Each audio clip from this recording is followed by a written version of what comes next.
Estamos de volta com o programa Você Pode Ser Feliz aqui pela Rede Século XXI, atendendo os pedidos dos nossos irmãos e irmãs desse Brasil todo, que acreditam de fato no poder da oração. E aí a gente traz essas intenções e, claro, apresenta com muito carinho o nosso Deus. Que cada um de nós tem as suas intenções, as suas ações de graças, e nada melhor do que a gente fazer isso juntos como irmãos e irmãs. Quem apresenta o seu pedido de oração é o Ciro Alves de Oliveira, ele é de Simão Dias, lá em Sergipe. Ele pede oração pela saúde, cura do estômago, dele mesmo, pede por todas as suas necessidades. O Benedito Luiz e a Luzia de Oliveira, eles pedem em ação de graças pelo aniversário de Luzia Benedita, também pede por ele mesmo, por Pedro da Silva, e ele coloca outros nomes aqui, por Diogo, Douglas, Gilcielen e também por todas as necessidades dos seus familiares. De Itajubá, em Minas Gerais, a Beatriz Ribeiro Rezende, ela pede oração por Cleia Maglione e também por ela mesma e por toda a sua família. Maria do Socorro Cavalcante Pinotti, é de Campinas, aqui no interior de São Paulo, pede oração pela saúde de toda a sua família, pede um emprego por Marcos, também pede por William, Eliane, Adriana, Humberto, Laura, Karen e por toda a família. Kátia Silene Ângelo, ela é de Aracaju, quase que o nome é errado aqui, de Aracaju, em Sergipe, pede oração pela saúde do seu pai, Jair Ângelo, que está com câncer. Vamos rezar, vamos colocar com muito carinho a sua intenção aqui. Pede também por Maria das Graças Santos, pela sua saúde. A Maria Souza Pelizari, ela é de Timbé do Sul, lá em Santa Catarina. Pede oração por ela mesma, por saúde e recuperação. Pede por sua neta Roberta, que está grávida de gêmeas. Manuela e Gabriela, elas irão nascer no dia 12 de abril, daqui a pouquinho, daqui a poucos dias. Ela pede que corra tudo bem no parto. Claro, vamos rezar aqui e colocar com muito carinho essas nossas irmãs. A Rosilene dos Santos Souza, de Sumaré, no interior de São Paulo, ela pede por ela mesma, pede por seu esposo Márcio, pelo emprego, em ações de graças pelo filho Micael e que aniversaria hoje. Que bom, que Deus abençoe Micael, e também pede por cura e libertação. Daqui a pouco a gente continua lendo os nomes dos nossos irmãos e irmãs e a gente pede que você continue fazendo o seu pedido de oração. Apresenta para a gente aqui, vai ser muito importante rezar, colocar todas as suas intenções. Quando a gente faz isso, a gente de fato percebe que somos mesmo irmãos e irmãs, tá bom? Muito bem, então para a gente começar o nosso bate-papo de hoje, quero lembrar a você que a nossa temática é vocação para amar. E a pergunta que a gente faz diretamente para você: você é realizado naquilo que você faz? Você de fato entende que é vocação aquilo que você realiza como médico, como secretário, faxineiro, tudo aquilo que coloca na sua vida? Você faz com prazer, você ama de fato aquilo que você faz? E para a gente conversar, bater um bom papo sobre isso, temos aqui a presença da irmã Helena e também do Dom Paulo Sérgio. Entrem, por favor, sejam muitíssimo bem-vindos. Eu acho que nós teremos um papo excelente, Duas pessoas especiais para nós. Bom dia, irmã. Pode sentar. E aí, meu querido, você está bem? Tudo bem, Padre? Chegou bem de Vinhedo? Sim. Pode sentar. Obrigado. Aí. Então, olha, a nossa temática de hoje é uma temática eu acho bem interessante, porque a gente quer falar sobre a questão da vocação, Então, primeiro, bom dia para vocês, sejam bem-vindos. Bom dia, obrigado, Padre. Que bom. Bom dia. Tá tudo bem com vocês? Tudo Tranquilo? bem, graças a Deus. Então, que bom, não tinha visto Dom Paulo ainda. Sim. E a gente vai, sabe por quê? Às vezes as pessoas têm algumas, eu não digo curiosidades, mas às vezes não sabem sobre a questão da vocação, E nós como religiosos, como é que surge isso, como que acontece a vocação na vida das pessoas. E eu acho que é de fundamental importância que quem está em casa tenha essas referências, Porque às vezes ficam muitas coisas só entre nós mesmos, E às vezes fica difícil para as pessoas compreenderem a nossa vocação, aquilo que a gente pensa, aquilo que a gente faz, como que é a nossa vida comum, diária, no nosso cotidiano ali. Então, por isso, a gente vai bater um bom papo sobre isso. Primeira coisa, vocês conseguem definir o que é vocação? Pode falar os dois de uma vez, não tem problema. Vocês conseguem definir, quando fala assim, vocação? Eu sei que é um termo que a gente sempre fala sobre ele, mas tem como definir o que seria isso? Para mim, vocação é chamado. É uma palavra que nós dizemos vocare, que significa chamar. E vocação significa chamado e que supõe uma resposta. Alguém chama, e se alguém chama, supõe que eu responda. Isso para mim. Então, Paulo. Eu concordo com a irmã, está muito clara a explicação dela, é um diálogo de um Deus que chama e o ser humano que responde, por isso a gente sempre fala que, normalmente falam da vocação específica, que é o caso do sacerdote, ou dos religiosos, das religiosas, mas na verdade todo ser humano é chamado por Deus à santidade, a própria vida já é uma vocação, já é um chamado e que supõe uma resposta. E aí existem boas respostas e más respostas. De acordo com aquilo que a pessoa escolhe, né? Ou com a graça de Deus ou com a pessoa escolhe. Mas é esse diálogo de chamado e resposta, realmente. Então tá certo. Então é o seguinte, irmã, qual é o seu trabalho? Onde que a senhora trabalha? Onde a senhora vive? No momento, faz 3 anos que eu estou morando em Indaiatuba. Aqui pertinho de nós. Em Indaiatuba, sim, aqui tão próximo de vocês. E faço parte de uma comunidade formadora, noviciado, que é uma das etapas de formação para a vida religiosa. E moro num bairro de periferia, Morada do Sol, em Indaiatuba. E a minha missão é, primeiramente, estar inserida ali na comunidade junto, colaborando com a formação das jovens que estão se preparando para ser irmã de São José. E depois estou também inserida na pastoral, em diversas pastorais na igreja, na diocese e ali no meio da juventude também. Tem muitas vocacionadas, irmã? Olha, no nosso caso, noviças no momento, neste ano, nós estamos com 5 noviças. Opa, já é um número razoável, sim. 5 noviças que, especialmente este ano e o ano que vem, são 5 noviças haitianas, que vieram da Congregação das Irmãs de São José do Haiti, de Saint-Vallier, e que vieram fazer o noviciado no Brasil. Então, estão integrando o noviciado e vão fazer esses 2 anos do noviciado aqui no Brasil. Então, estão na nossa comunidade. E muitas vocações, você pergunta isso para nós, hoje, na própria sociedade de hoje, não dá para a gente dizer que tem muitas vocações. O que eu posso dizer para você, no meu trabalho com a juventude, que Jesus, ele continua a chamar e a juventude continua a ser fiel na sua resposta. Não sei, que bom ouvir isso. Sim, e isso é uma alegria muito grande de perceber, só que eles não estão dando uma resposta como às vezes a gente fica sonhando, que a gente fica pensando, que a gente quer, que a gente idealiza, que muitas vezes né? idealiza exatamente essa resposta, uma vocação específica. Mas a juventude continua dando uma resposta na igreja e isso é muito bonito de ver. E continua tendo jovens, sim, pedindo acompanhamento espiritual, acompanhamento de um discernimento vocacional. Sim, nós temos jovens que estão fazendo isso e que estão buscando. É quantidade? Não é quantidade.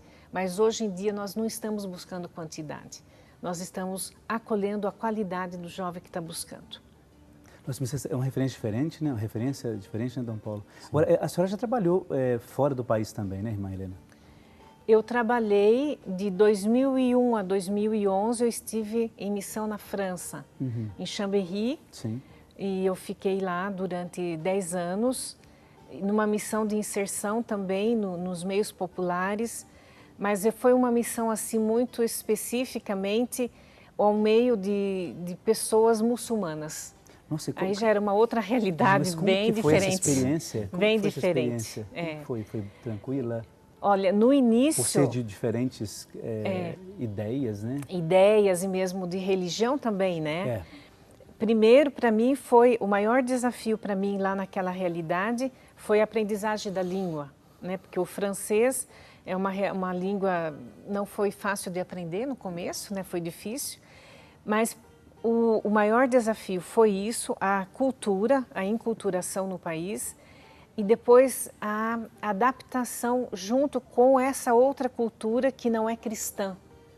Então, para mim, foi uma primeira vez vivenciar essa outra cultura, né? De acolher uma outra maneira de ver Deus, que não é a nossa maneira cristã. Então, realmente, saber respeitar essa outra maneira. Houve algum choque, assim, do seu lado, de dificuldade de entender, assim? Houve isso? O primeiro momento eu tive um impacto. não tanto com os muçulmanos, Sim. porque eles acreditam num Deus único. Então isso é muito bonito da gente acolher esse Deus único deles, mesmo que não seja o Deus trino como nós Sim, como nós acreditamos. compreendemos, né? Mas eu tive mais impacto, um choque maior, foi com o ateísmo na França. As pessoas que chegam para você e dizem na sua cara, eu não acredito em Deus, Deus não existe. Então isso para mim foi um impacto mais forte do que o contato com os muçulmanos. Gente, mas uma experiência muito rica, hein? Olha, Dom Paulo, deu vontade de ficar aqui perguntando o tempo todo sobre essa questão dos muçulmanos, porque é uma curiosidade que a gente acaba tendo, né? Sim. E você já trabalhou fora também, com missão, não?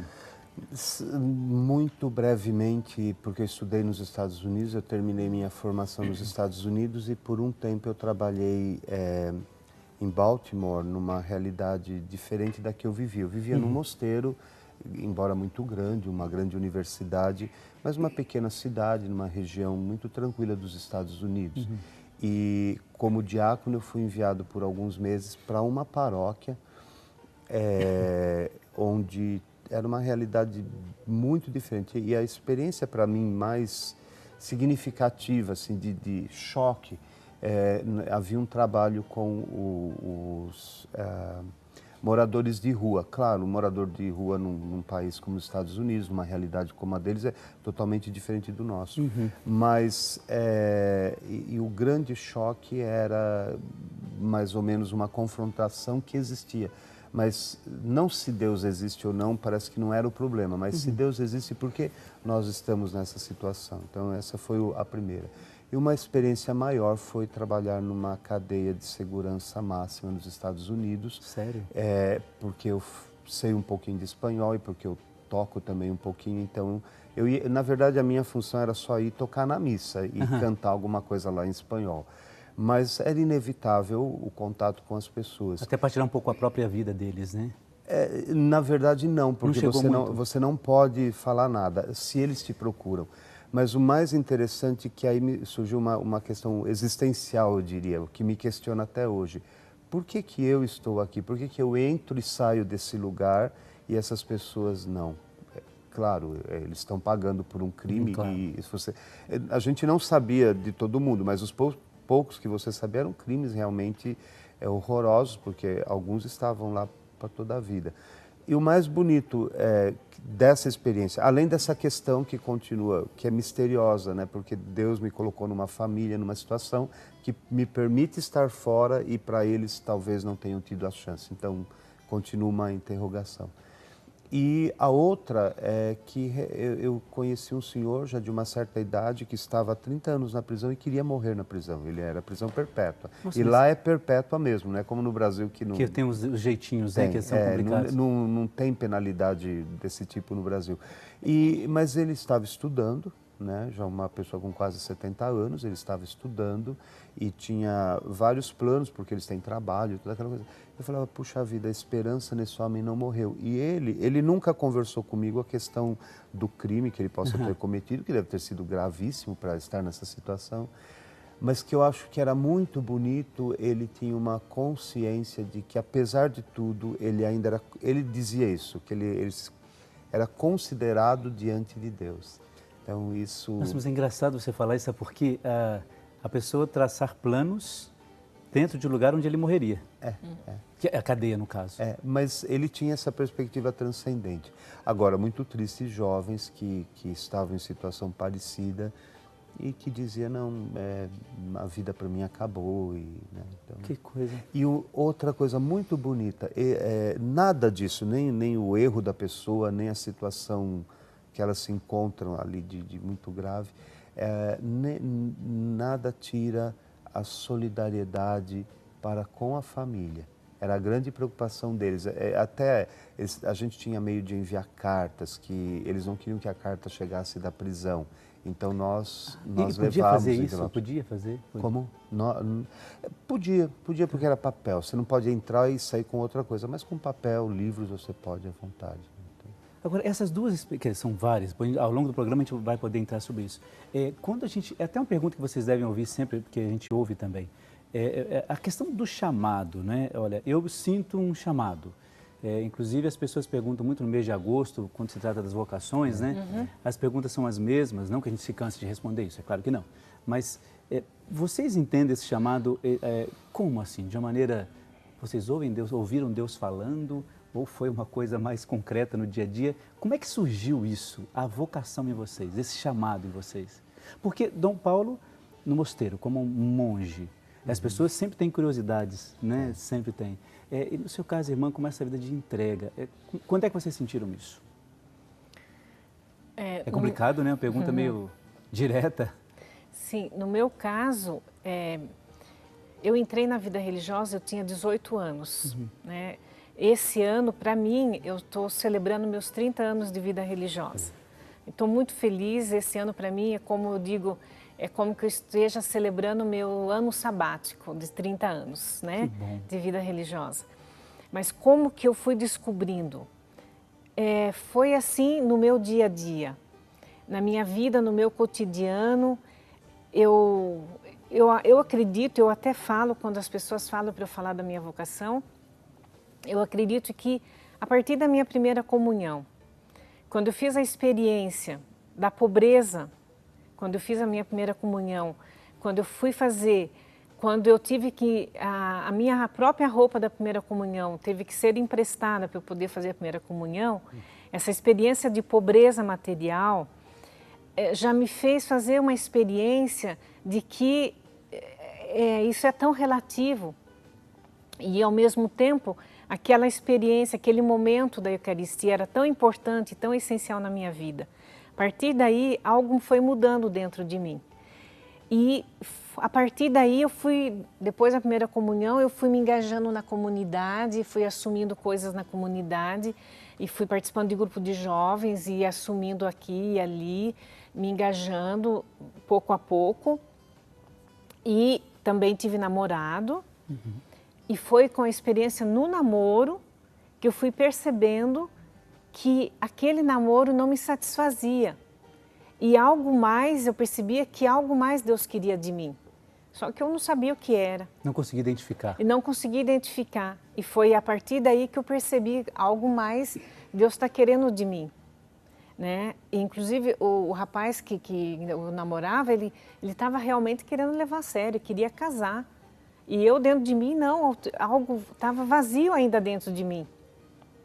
Aí eu falei, me dá um tempo, né? Eu preciso pensar Ele em disse isso. assim, mas que tempo? Vamos Coitado. casar, né? E o rapaz eu falei, não, mas me dá um tempo, Coitado, né? irmão. Aí eu falei, não, eu preciso de um tempo. Aí desse tempo, eu consegui fazer um contato com as irmãs de São José, que eu conheci através da oração de Madre Teodora Varron.